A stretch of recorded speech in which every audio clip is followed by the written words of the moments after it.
ઘણી જૂની વાતો યાદ કરીએ ને તો એવી અમુક પ્રસંગો તમને યાદ આવી જાય ને કે અંદરથી હસવાનું મન થાય. બહારથી તો ખરી જ, પણ અંદરથી હસવાનું મન થાય, એક કોમેડી ઉત્પન્ન થાય.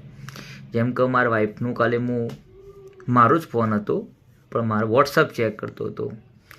તો મેરેજ પહેલાં જે અમે રિલેશનમાં હતા ને એ વખતનું વોટ્સઅપ ચેટિંગ નીકળ્યું.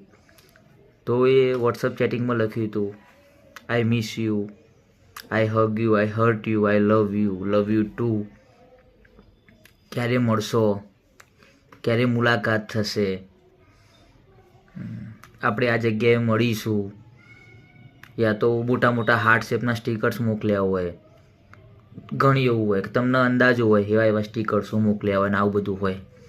અને જાણે આજનું અત્યારનું પ્રેઝન્ટ ચેક કરીએ ને આપણે વોટ્સઅપમાં વાઈફના નામનું, 2 કિલો લસણ, દહીંના કપ, દૂધ, બાજરીનો લોટ, ચણાની દાળ, મગની દાળ, બેસન, આ બધું લેતા આવતું. એટલે અંદરથી હસવું આવે. એટલે તમારે એવું થતું જ હશે, જનરલ પ્રશ્ન છે. એટલે આવી રોજિંદી જીવનમાં અમુક જૂની વાતોમાં એ હાસ્ય પડી જ રહેલું હોય, તમારે ખાલી હોદવાની જરૂર હોય.